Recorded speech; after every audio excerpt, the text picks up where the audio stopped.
Barcelona tanpa Pedri saat hadapi Villarreal, Flick pilih tak ambil resiko. La Ceramica, panggung favorit Lamine Yamal untuk bersinar bersama Barcelona. Jelang lawatan ke Villarreal, Flick tegaskan kondisi Pedri dan Lewandowski. Bikin heboh, bocor jersey Nike Barcelona 2026-2027, berani dan tak biasa. Barcelona tanpa Pedri saat hadapi Villarreal, Flick pilih tak ambil resiko. Barcelona dipastikan tidak bisa menurunkan salah satu gelandang andalannya saat menghadapi Villarreal pada lanjutan La Liga akhir pekan ini. Pedri diputuskan absen karena alasan kehati-hatian oleh pelatih Hansi Flick. Kabar tersebut dikonfirmasi jurnalis Spanyol Javier Miguel yang menyebut absennya Pedri bukan disebabkan cedera serius.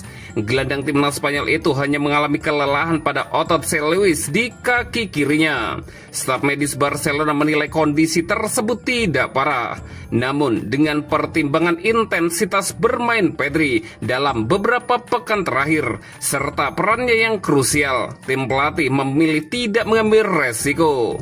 Keputusan ini sejalan dengan filosofi Hansi Flick yang mengedepankan pencegahan. Pelatih asal Jerman itu dikenal dengan enggan memaksakan pemain tampil ketika mengalami gangguan fisik, terutama pada fase musim yang padat. Pedri sebelumnya sudah diragukan tampil setelah absen dalam sesi latihan pada hari Jumat akibat masalah pada betis kiri. Setelah latihan terakhir dan diskusi antara Flick, pemain serta tim medis, disepakati bahwa Pedri tidak ikut dalam rombongan tim.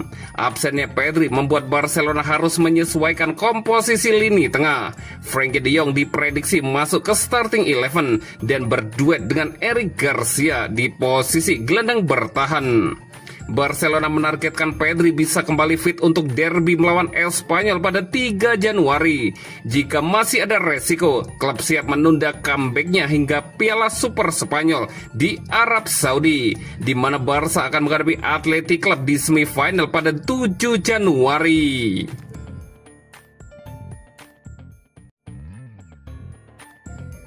La Ceramica, panggung favorit Lamine Yamal untuk bersinar bersama Barcelona. Estadio de la Ceramica seolah menjadi panggung istimewa bagi Lamine Yamal. Setiap kali Barcelona bertandang ke markas Villarreal, wonderkid Blaugrana itu kerap menampilkan performa terbaiknya. Bagi pemilik nomor 10 Barcelona tersebut, La Ceramica bukan sekedar stadion tandang. Tempat ini telah menjadi arena di mana bakat, keberanian, dan kematangan Yamal selalu menemukan bentuk nyatanya di atas lapangan. Barcelona kembali menyambangi Villarreal akhir pekan ini, dan memori dari kunjungan-kunjungan sebelumnya pun kembali mengemuka. Nama Yamal hampir selalu berada di pusat cerita setiap laga di stadion tersebut. Debut resmi Yamal di La Ceramica terjadi pada Agustus 2023 dalam kemenangan dramatis 4-3. Di usia 16 tahun, ia tampil tanpa rasa canggung dan mencatat sejarah sebagai pemberi assist termuda La Liga abad ini lewat umpan melengkung sempurna untuk Gavi.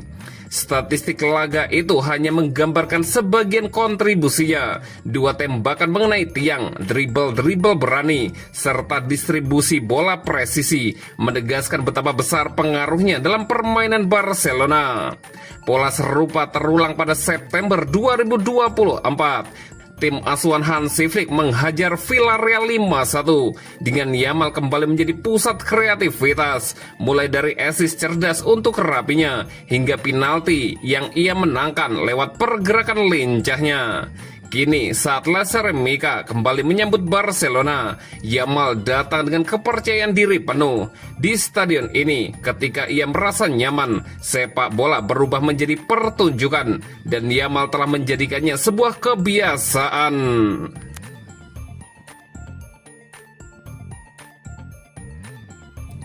Jelang lawatan ke Villarreal, Flick tegaskan kondisi Pedri dan Lewandowski. Pelatih Barcelona, Hansi Flick berbicara kepada media jelang laga tandang terakhir timnya di tahun 2025 melawan Villarreal. Dalam konferensi pers tersebut, Flick menyinggung berbagai topik, mulai dari kondisi pemain, pilihan taktik hingga isu penghargaan individual.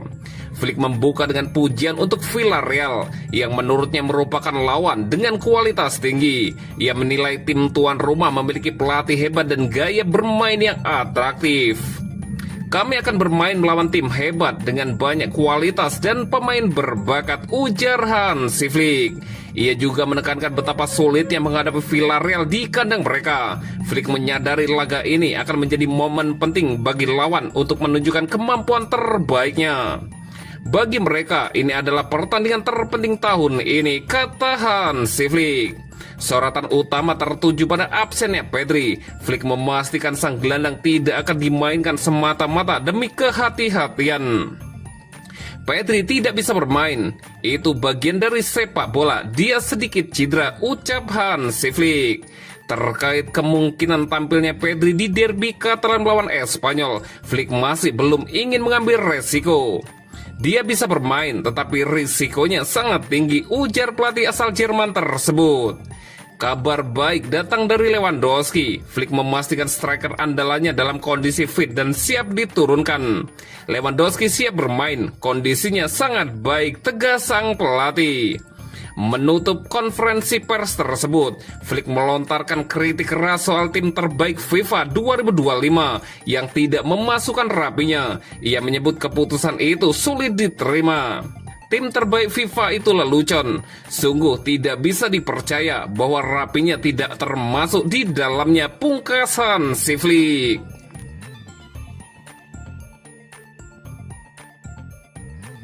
Bikin heboh, bocor jersey Nike Barcelona 2026-2027, berani dan tak biasa. Nike kembali mendobrak pakam dengan menyiapkan jersey Barcelona yang berani untuk musim 2026-2027. Laporan terbaru Mundo Deportivo menyebutkan aparel asal Amerika Serikat itu tengah merancang salah satu seragam paling eksperimental yang pernah dimiliki Blaugrana. Beberapa pekan setelah bocoran jersey kandang Barcelona mencuat ke publik, kini muncul visual baru yang menampilkan konsep berbeda dan berpotensi menandai perubahan besar dalam arah desain klub. Gambar terbaru yang beredar pada hari Sabtu itu menunjukkan pendekatan yang jauh dari estetika sepak bola tradisional. Nike disebut tidak lagi terpaku pada pola klasik yang selama ini identik dengan seragam pertandingan. Sebaliknya, Nike tampak sengaja menambahkan dunia mode, menciptakan jersey yang tidak hanya berfungsi sebagai perlengkapan bermain, tetapi juga sebagai bagian dari gaya hidup modern. Desain tersebut mengusung nuansa retro yang kuat dengan tampilan dua warna kontras. Satu sisi diwarnai abu-abu dan sisi lainnya warna hitam, dipisahkan oleh garis zigzag tebal yang langsung mencuri perhatian. Pemilihan material juga menjadi sorotan dengan tekstur yang menyerupai kaos katun tebal ala beberapa dekade lalu, alih-alih bahan ultra modern yang lazim digunakan saat ini. Desain ini mempertegas kesan nostalgia yang ingin dihadirkan. Nike juga digambarkan mempertimbangkan penggunaan warna mineral yellow pada logo serta penambahan label otentisitas klasik. Namun masih belum dipastikan apakah jersey ini akan digunakan dalam kompetisi resmi atau dirilis sebagai edisi khusus bagi penggemar dan kolektor, mengingat posisinya yang lebih condong sebagai pernyataan gaya.